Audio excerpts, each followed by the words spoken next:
네, 2019년 7월 17일 재헌절 장 마감 방송 하도록 하겠습니다.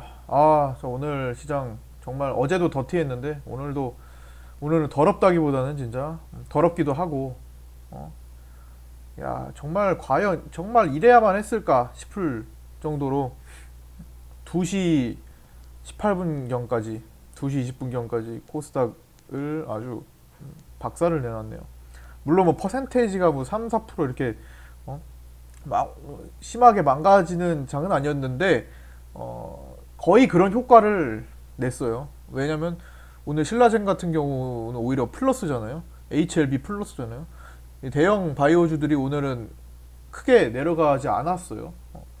그런데도 불구하고 시장이 코스닥 시장이 거의 2% 장중에 2% 정도 하락했다는 것은 나머지 중형주급 대형주 말고 중형주급 이하에서 정말 많은 하락이 있었다는 겁니다. 종목들이.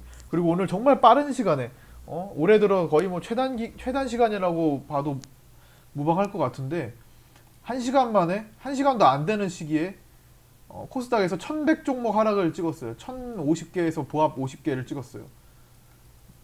보합 이하가 1100개를 정말 빠른 시간에 찍어낸 정말 그것도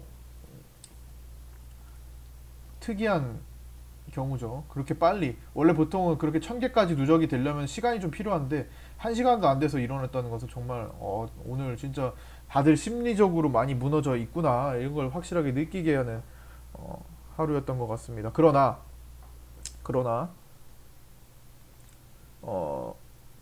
지금 이제 시장을 그래서 뭐 도망가야 되냐고 생각하시는 분들도 있잖아요. 그래서 그러나 그러지 않아도 될 만한 사유들 몇 개를 좀 말씀을 드리려고 해요. 일단은 뭐 일단 지금 이 가볍게 볼 수 있는 거, 이 지금 오늘 보면은 코스닥에서만 오후장에 투매가 나왔죠. 투매 유발을 했어요. 투매 유발. 그러니까 지금 개인 투자자들은 과거 같지가 않아요. 개인 투자자들 지금 외국인들이 주로 이렇게 만드는 건데 뭐 지금 기관들도 거의 뭐 큰 역할을 하지 않고 사실은 뭐 관망에 가까운 모습을 지금 보이고 있단 말이에요. 수급 보면 거의 대부분 외국인이 만듭니다. 선물하고 현물 이렇게 그 사고 팔고 하면서 특히 어제는 또 메릴 린치에 대한 판결이 나왔죠. 2,200억을 해먹었어요. 초단타 그 허수 주문하면서 2,200억을 해먹고 2,200억을 그렇게 해서 수익을 내고 기사 찾아보시면 있을 겁니다. 과징금 벌금을 한 1억 얼마 이렇게 받았을 거예요. 참 껌값이죠. 2,200억에 비해서는 그렇게 벌어들이고 2,200억이 다 어디 돈이겠어요. 다 우리, 대한민국 개인 투자자들 그 호주머니에서 나온 거 아니에요. 안타까운데 어쨌든 그런 외국인들이 지금 코스닥을 더 때렸다는 거죠. 그러니까 진짜 옛날 같으면은 적당히 움직이면은 사실 개인들이 알아서 다 매도해주고 알아서 관망하고 알아서 또 나중에 뒤늦게 타주고 이랬는데 지금은 그게 참 그러지가 않아요. 요새는 뭐 가상화폐 비트코인이 한번 크게 이슈가 됐던 뭐 2017년 말부터 해가지고 그리고 코스닥이 한 단계 상장했던 900포인트를 한번 찍었던 그 시기 이후로 해가지고 이게 어지간하면은 외국인들도 그런 뭐 어느 정도의 옛날처럼 뭐 그렇게 증시를 만들어내기가 어려운 상황이 됐습니다. 지금 느낄 거예요, 외국인들도. 그렇기 때문에 자꾸 이런 방식을 통해서 더 하는 거고. 메릴 린치 같은 경우는 멸치라고 하잖아요. 메릴 린치 같은 경우는 자꾸만 이렇게 허수주문 내고 무슨 초단타로만 해가지고 이런 수익을 남기는 거고. 옛날보다 더 심해진 거죠. 근데 어쨌든 오늘 코스닥만 이런 거친 투매가 나왔고 이 구간에서 제가 생각하기에는 엄청난 많은 개인들이 못 버티고 많이 던졌을 거라고 생각합니다. 계좌를 청소했을 거라고 생각해요. 그럴 만한 상황이었어요. 2시 그러니까 점심시간 이후로 많은 분들이 청소를 했다고 생각하면 됩니다. 이거 개인들이 이게 사람이 견디다 못해서 원래 마지막 순간에 그냥 끈을 놔버리는 경우가 많아요. 꼭 비단 이런 주식뿐만 아니라 일상생활에서든 어떤 일이든 간에 사실 견디다 마지막에 그냥 사료를 끈을 놓는 경우가 많습니다. 어, 근데 이제 그런 현상이 오늘 조금 나타난 것 같아요. 오늘 그럴 만한 투매를 보였습니다. 중소형주들에서 그랬기 때문에 이게 대형주가 내려가는 장세, 대형주가 막 저번처럼 우리 지난주나 지지난주에 이제 HLB 사태나 메지온 이렇게 떨어질 때 있잖아요. 그때처럼 대형주들 위주로 막 폭락 나오는 그런 상황에서는 개인들이 그런 행동을 잘 안 해요. 왜? 내가 가진 것 대부분 중소형주인데 중소형주들은 시장에 비해서 덜 떨어지는 것 같거든. 근데 지금은 오히려 반대로 대형주들이 가만히 있고 중소형주들에 의해서 지수를 이만큼이나 떨어뜨렸기 때문에 내가 가진 것에 대한 이 가시적으로 차라리 계좌를 안 보고 있었으면 나았을 건데 이게 가시적으로 못 견디겠거든요. 내가 가진 종목이 떨어지니까. 그러면서 그냥 끈을 놔버리는 경우가 바로 오늘, 그리고 그게 내일도 이루어질 수도 있을 것 같아요. 그게 몇 번 반복됩니다. 그리고 나서 올라올 거예요. 오늘도 이 노란선 보이시죠? 240분봉, 시장을 판단하는 데 제가 중요하다고 생각하는 240분봉을 기어코 끝까지 올려놓고 끝나죠. 물론 240분봉이 시장의 하락기는 내려옵니다. 당연히 내려와요. 그 내려오는 것 마저도 반영해서 사실 그 위에 올려놓냐 안 올려놓냐, 그 위에서 노냐 안 노느냐는 사실 시장의 종목이 할 게 많냐 적냐 문제도 될 수 있고, 하여튼 분위기가 완전히 달라집니다. 이 아래에서 노는 날은 일단 보수적, 적어도 위에서 노는 날에 할 게 더 많아요. 근데 오늘 코스피 같은 경우는 여기에 안착하고 나서 거의 움직임이 없었죠. 선물도 마찬가지고. 오늘 유독 코스닥에서만 투매가 나왔습니다. 중소형주들이 많이 떨어져 나왔다는 거예요. 그렇기 때문에 그 중소형주들에서 투매가 많이 발생했고, 그 중소형주들을 갖고 있던 사람들은 개인일 겁니다. 개인인데 중소형주들을 아무리 팔아봐야 전체적인 수급은 티도 잘 안 나요. 그래서 수급 변화는 많이 일어나지가 않았어요. 수급 변화는 많이 일어나지 않았습니다. 개인들이 그렇게 많이 팔았다고 생각하지 않아요. 계속 샀기만 했죠. 이거는 대형주 위주에, 오늘 대형주들은 굳건했기 때문에 오히려 개인들은 거기서 일단 대형주 하는 개인들은 자금이 큰 개인들이고, 그냥 일반적인 중소형주 하는 사람들은 좀 달라요. 보시면 오늘 신라진이 한 2% 정도 올라갔잖아요. 개인들도 여기서 놀아요. 여기서. 이 개인들 매수세도 대형주의 매수세예요. 오늘 보면 대형주에서 매수한 자금이 많을 겁니다. 대형주에서 보시면 딱 안 봐도 말씀드리는 대로 나오잖아요. 셀트리온 헬스케어 많이 안 빠졌는데 대형주에서 샀잖아요. 이런 대형주들을 개인들이 많이 샀습니다. 그렇기 때문에 오늘 수급은 1,000억 이상의 개인 순매수가 기록이 됐어요. 그러니까 실질적으로 중소형주들은 투매가 많이 나왔습니다. 이거는 단순히 수급만을 봤을 때는 몰라요.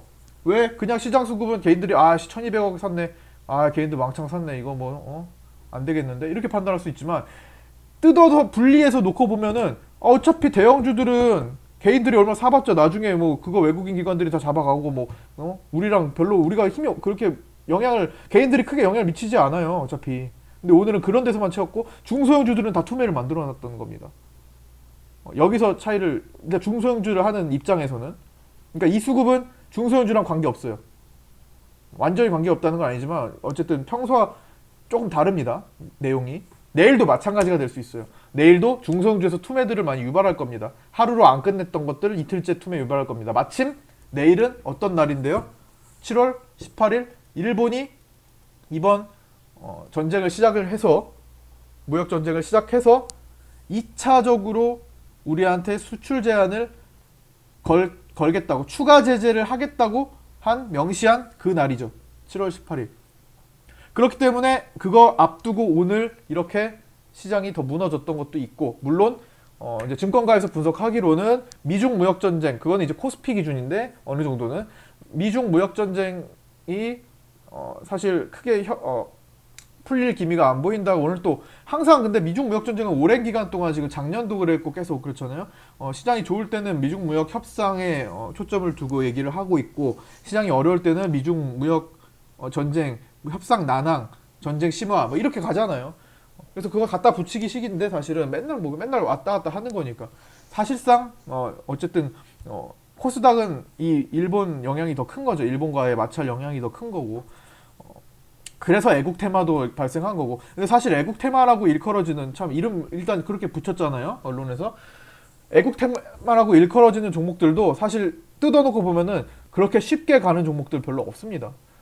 예를 들어 뭐 PM 풍력 같은 종목을 본다 하면은 얘 갑자기 가만히 있다가 애국 테마라고 해서 올라왔잖아요. 대부분 힘든 구간을 거쳐요. 그러니까 한 방에 못 올린다는 거예요. 당연히 준비가 뭐 일본 때문에 이렇게 될지 얘도 뭐 알았겠어요? 그래서 순간적으로 그런 자금 올라놨다가 다시 출렁임이 이렇게 굉장히 큽니다. 다른 것들도 마찬가지가 될 거예요. 지금 애국 테마 찾기가 지금 굉장히 뭐 하루하루 그쵸 나오고 있잖아요. 오늘은 이거, 내일은 이거, 엊그제는 이거 막 계속 했잖아요. 많은 종목들이 거기에 속할 수가 있어요. 한 국가의 산업 구조가 바뀌는 거기 때문에 그리고 또 2차적인 일본이 제재를 한다면 또 거기서 이제 반도체뿐만이 아니라 뭐 자동차로 넘어가고 기계로 넘어갈 수도 있는 거잖아요. 거기서 많은 종목들이 탄생을 할 거예요. 그럼 결국에는 이게 이런 것들 과정을 거치면서 이 무역 전쟁이 나중에 끝날 때쯤 되면 오히려 우리 증시는 일본보다는 훨씬 더 튼튼해지고 먹거리도 많아지고 기반이 좀 달라질 수 있겠다는 생각입니다. 원래 전쟁을 겪으면 뭐 지금 뭐 이런 무역 전쟁 말고 예전에 과거에 이제 뭐6.25 전쟁부터 해가지고 전쟁을 겪으면 그때는 일단 망가집니다. 다 망가져요. 뭐 건물도 무너지고 망가져요. 그러고 나서 다시 시작을 합니다. 그러면서 튼튼해져요. 우리 그렇게 해서 경제 성장해 온 거잖아요. 근데 무역 전쟁도 마찬가지. 증시 기반 지금 증시 굉장히 이것 때문에 무너지고 있어요. 한 달째 무너졌죠. 갑자기 살아나야 될 위치에서도 무너졌단 말이에요. 그러고 나서 지금 다 어떻게 하고 있어요? 전쟁 때 피난 가잖아요. 우리 피난 가듯 금융 자산이 피난 가고 있어요. 자산. 이거는 사람이 피난 가는 거고 6.25 전쟁 사람이 피난 갔던 거고 지금 일본과의 무역 전쟁은 금융 자산이 피난 가고 있어요. 어디로 피난 가요? 안전 자산으로 가고 있어요. 지금 금은 6년 내 신고가를 찍고 있을 겁니다. 금을 한번 보시면 금 차트를 한번 보여드릴까요? 자, 이게 금이에요. 지금 이거는 이제 2013, 11년도. 자, 지금 이게 월봉입니다. 월봉. 자, 월봉으로 지금 올라온다는 것은 이게 2013년도. 그렇죠? 2013년 이후에 지금 고점을 지금 넘어가려고 하고 있어요. 6년 만에 지금 최고점을 지금 기록하고 있다는 겁니다. 금값이. 사람들이 지금 이게 금값이 왜 올라요? 사람들이 금을 지금보다 더 비싸게 주고서라도 사기 때문에 올라가는 거잖아요. 항상 이 가격보다 더 비싸게 사려는 사람들이 많아지니까 가격은 계속 올라가는 거죠. 자꾸만 금융재산 쪽으로 피난을 가고 있습니다. 사람들이.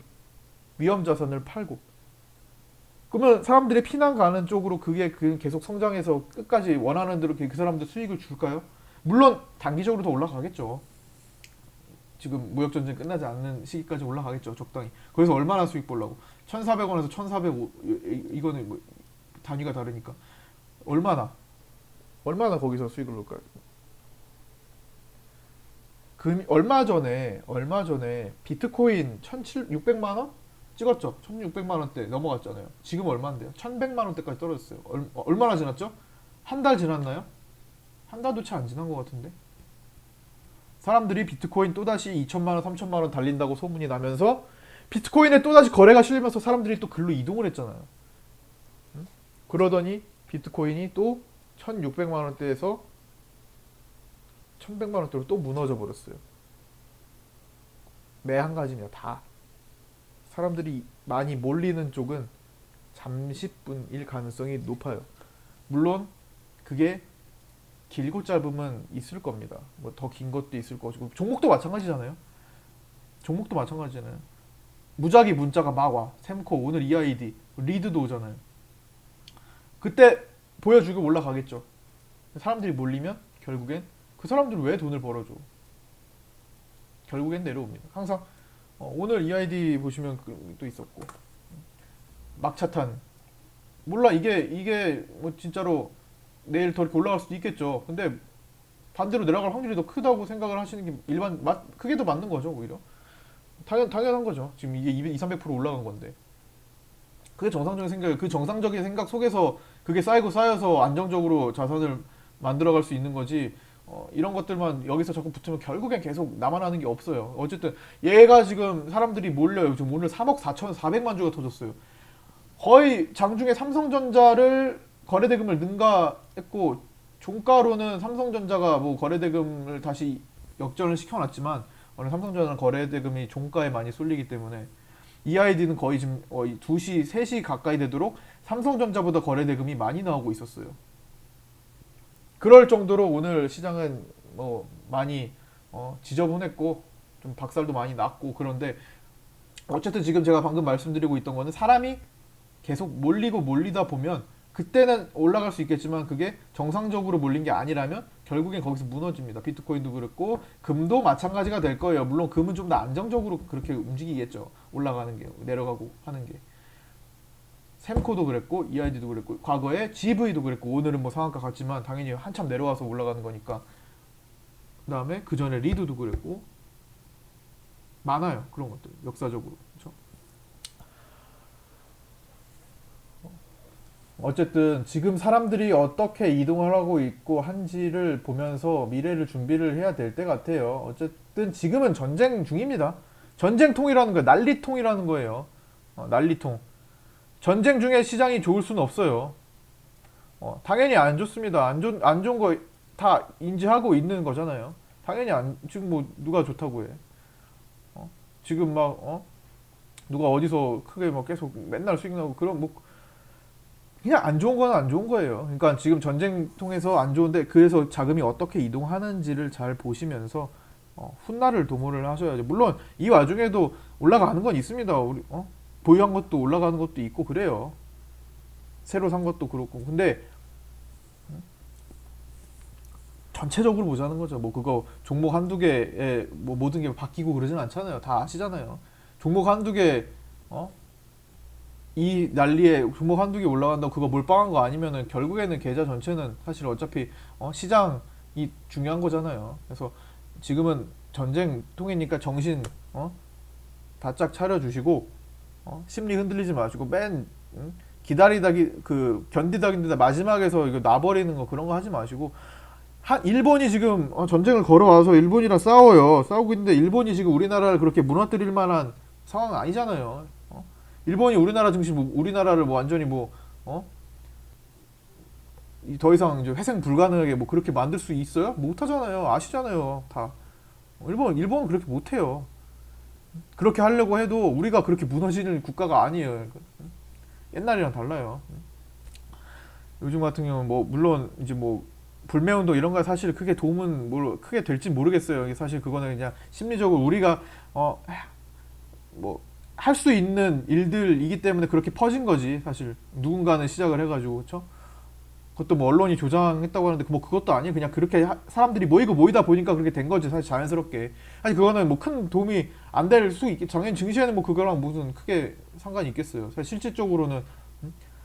실질적으로는 삼성이 먼저 일단 이 난관을 어떻게든 풀어 나갈 겁니다. 지금도 뭐 중국에서 불화소 공급처 찾아냈고, 또 탈일본화 시키기 위해서 노력하고 있잖아요. 시간은 좀 걸린다고 하지만 4주에서 6주 정도인가요? 걸린다고 하지만 어쨌든 성능이 좋은 일본 그 재료들을 없이도 이거를 이제 앞으로 살아날 수 있도록 지금 노력을 하고 있잖아요. 그리고 반대로 보면은 일본 때문에 삼성전자가 이제 세계적인 기업이잖아요.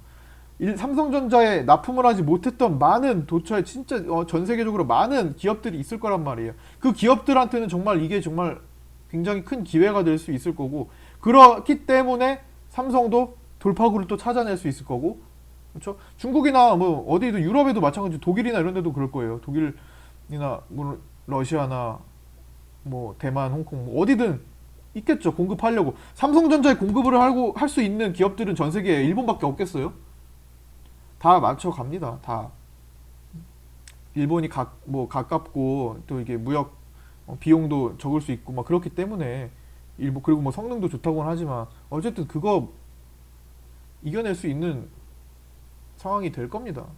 그게 지금 시간이 얼마나 걸릴지가 관건인 거고, 그 기간 동안 이제 그게 이제 전쟁, 무역 전쟁 속에 있는 상태고, 거기서 이제 일본이 뭐 중간에 풀어줄지 아니면은 뭐 더 강화를 할지는 모르겠어요. 그거는 내일부터 이제 뭐 어느 정도 분위기가 나올 수 있겠죠. 내일 뭐 2차 쪽으로 제재를 가한다고 얘기를 해놨으니까. 하여튼 어쨌든 이렇게 되더라도 우리는 우리나라 기업들이 이겨냅니다. 두고 보세요. 다 이겨내. 우리 무너지지 않아요. 그렇기 때문에 증시 기반을 더 튼튼하게 다지는 계기가 될 수가 있어요. 지금 신용잔고도 지금 10조 밑에고, 신용잔고 뭐 얼마나 더 털어야 돼? 뭐 1조 원 정도 더 털면은 진짜 진바닥이지. 예탁금도 지금 분위기는 뭐 많이들 지금 빼고 있는 분위기고, 뭐 단기적으로 늘어났다 줄었다 하지만 전체적으로 봤을 때 도망가지 마세요. 뭐하러 도망가. 지금 와서 뭐 도망갈 때는 고점에서 튀는 거지. 도망갈 때는 고점에서 튀어버리는 거예요. 먹튀 한다는 거예요. 고점에서. 그러니까 바닥권에서 있는 종목들을 주로 다루신다면은 이 종목 나중에 다 2배 이상 클 거라는 생각을 가지고 그 재료에 대한 분석을 좀 더 하시는 게 나을 거예요. 그러니까 재료가 있는 상태에서는 결국은 그 종목은 다 들어옵니다. 오늘 같은 경우도 바이오톡스텍이나 캐몬 같은 거 장중에 갑자기 올라왔잖아요. 재료가 있는 상태의 종목. 어떤 거? 화평법. 오늘 화평법이 왜? 화평법 개정안에 대한 게 패스트트랙으로 패스트트랙 탔잖아요. 왜 탔는데요? 일본의 화학물질에 대한 거 그것 때문에 지금 뭐야, 예를 들어 뭐 불화수소 같은 거 우리나라가 그 예전에 어디 폭발 사고 때문에 그랬나요? 화학 물질에 대한 어떤 제한 때문에, 법률적 제한 때문에 많은 기업들이 제한이 있었잖아요. 그거를 이번 일본이 수출을 막음으로써 법을 바꿔서 조금 우리도 독자적으로 할 수 있는 환경을 좀 만들려고 화평법 개정안을 하는 거잖아요. 거기에 갑자기 이제 어쨌든 패스트트랙으로 이제 발의가 됐으니까 관련주들이 갑자기 튀어 올라가는 거죠. 이것도 마찬가지로 광범위의 애국 테마가 될 수도 있는 거네요. 캐몬, 바이오톡스텍, 코아스템 같은 거 나타납니다.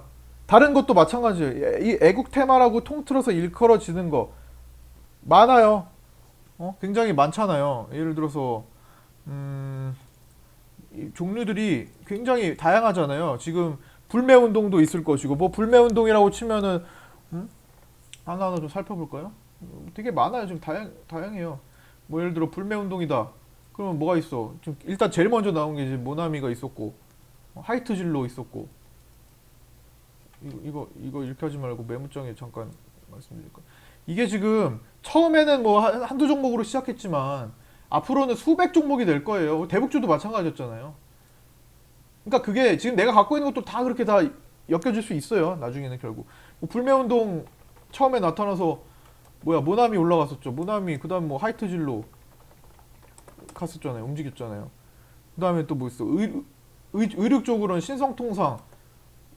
그다음에 최근에는 뭐 가스텔바닥도 잠깐 움직였고, 여러 가지 지금 생각나는 거 엄청 많아요. 종목들은 등등. 이게 앞으로도 안 생겨나겠어요? 또 생겨납니다. 그다음에 포토레지스트라고 하죠. 지금 그 수출 규제당한 게 3개 품목이잖아요. 포토레지스트, 그다음에 뭐야 저 뭐야 폴리이미드, 이름도 어려워. 뭐 플로린, 폴리이미드, 그다음에 이제 불화수소, 그죠? 그 3개잖아요. 포토레지스트가 뭐 했어? 뭐 솔브레인이나 이런 거 있잖아요. 동진세미캠, 캠트루스 이런 게 있었잖아요. 그다음에 뭐야 아까 방금 그 폴리이미드, 아유 맞아, 이런 거.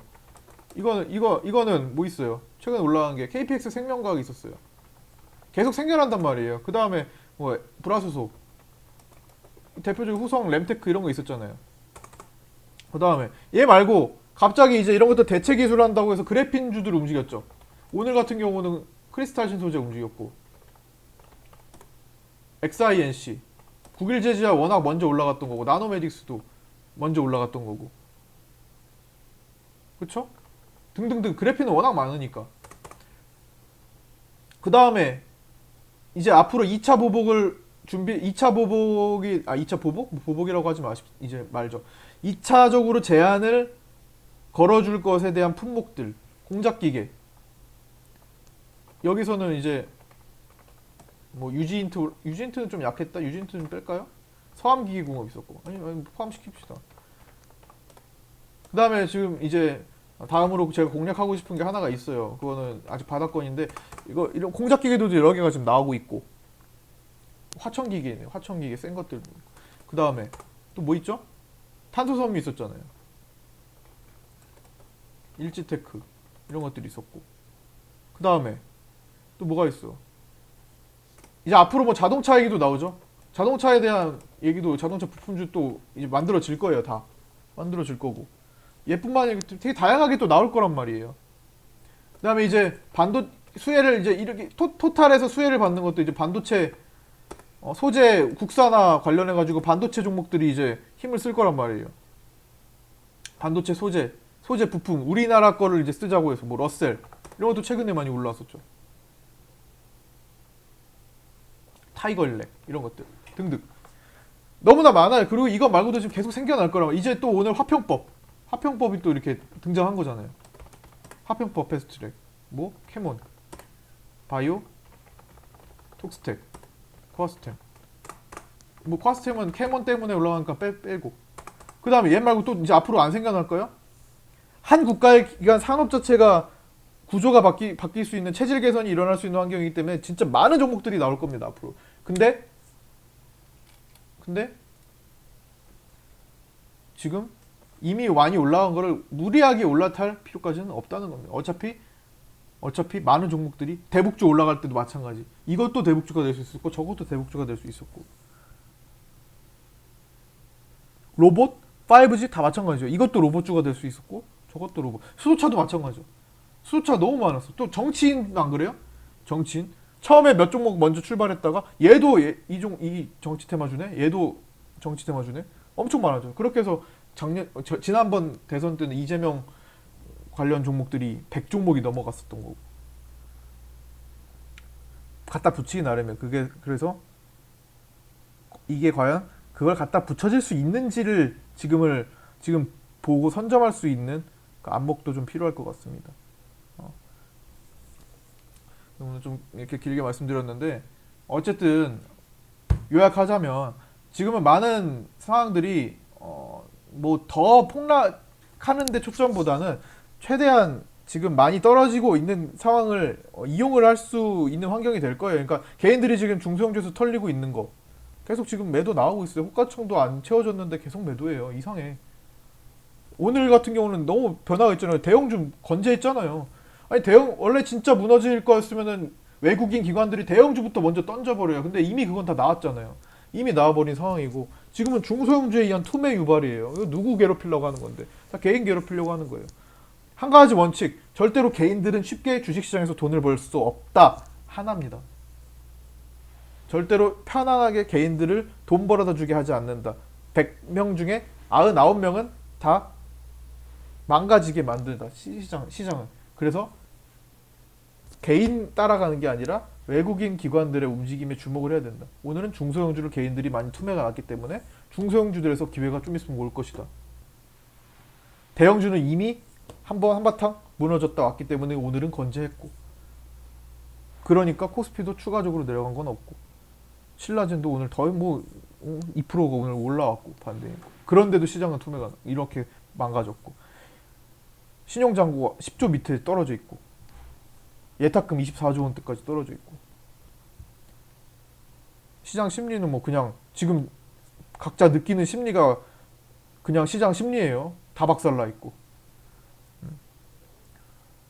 일본이 아무리 이렇게 때린다고 하는데 우리나라는 그냥 속수무책으로 무너지진 않습니다. 다 해결 방안 찾아내고 다 결국에는 해결돼요. 지금 오늘은 미중 무역 전쟁 얘기까지 같이 겹쳐버려서 좀 더 그런 것도 있지만 어쨌든 좀 너무 그냥 부정적인 생각만 갖고 계시지 마시라는 겁니다. 시장이 지금 뭐 바닥인데 한순간에 바닥 찍고 갑자기 뭐 내일 갑자기 막 확 좋아지겠어요? 이렇게 막 내려가고 있는 시장에서 갑자기 어느 순간 갑자기 막 이렇게 좋아지겠어요? 아, 그렇진 않아요. 시간이 좀 필요로 하지. 특히나 전쟁통에 있는 상황에서 시간이 더 필요로 하죠. 당연히 다지고 전쟁으로 만약에 막 건물 무너지고 막 난리가 났으면 건물도 다시 기반 다져야 되고 다시 무너진 거 다 세워야 되잖아요. 증시도 마찬가지예요. 무역 전쟁으로 자금이 이탈됐으면 그 자금도 정돈되는 시간 필요하고 주식도 다 정돈시키는 시간이 필요해요. 그러다 보면 재료 가지고 다 올라옵니다. 그러니까 그 기간 동안에 조금 너무 힘들어하지 마시라는 거예요. 당연히 주식이 힘들지. 당연히 위험 자산을 하고 있는 건데 당연히 은행에 맡기는 것보다 힘들겠죠. 은행 맡기면 알아서 1년에 2, 3% 이렇게 주잖아요. 그거랑 당연히 힘들고 그거는 안 힘드니까 보수가 적은 거잖아요. 당연히 힘드니까 힘든 만큼 보수는 나중에 클 수 있어요. 하이리스크 하이리턴이라고요. 근데 당연히 지금은 힘든 시기니까 그것 때문에 너무 괴로워하지 마시라고요. 다만 신용과 미수만 쓰지 말고 기다려 보세요. 물론 이거에서 돈이 생겨서 돈이 있는 거 할 수 있는 건 합니다. 합니다. 저는 일반적인 전체적인 걸 말씀드리는 거예요. 종목별로는 다 할 건 해요. 할 수 있어요. 하지만 일방적으로 시장이 안 좋으면 기본적으로 좋지 못하다는 그 전제하에 하여튼 오늘 요 정도로. 그리고 문자 오는 거 건들지 마시고 이 아이디 오늘 이거 의도한 건지 모르겠는데 분봉 아주 예쁘게 그려놨잖아요. 이게 무슨 모양이에요 이게. 조심하시고 이런 거는 설거지에 당할 수 있으니까 주의하시기 바랍니다. 다음은 타깃은 리드라고 합니다. 순간적으로 뭐 올라가고 할 수는 있겠죠. 근데 그거 먹어봤자 어차피 또 잃어요. 그런 것만 쫓아다니시면. 자, 오늘은 여기까지 마치도록 하겠습니다. 수고 많으셨고요. 내일은 시장이 뭐 조금 더 오늘처럼 될 수도 있고 편안하게는 안 만들 겁니다. 당장은. 물론 내일이 일정이잖아요. 내일 이제 문재인 대통령도 5개 당 대표들과 회동을 한다고 하죠. 내일 오후 4시인가? 장 끝나고. 그러면서 이제 일본의 2차 제재가 있을지 없을지에 대한 내용도 있을 것이고. 하여튼 내일도 정말 지저분하긴 마찬가지일 수 있어요. 그러나 내일은 1차적인 또 재료 소멸이 될 수도 있는 날, 역으로. 그래서 내일은 또 변화가 일어날 수 있는 날입니다. 반등이 나더라도 내일 장중에 나올 수도 있어요. 그러니까 차분히 좀 기다리시면서 좀 보시는 게 낫겠습니다. 자, 오늘 여기까지 마치도록 하겠습니다. 수고 많으셨고요. 내일 뵙겠습니다.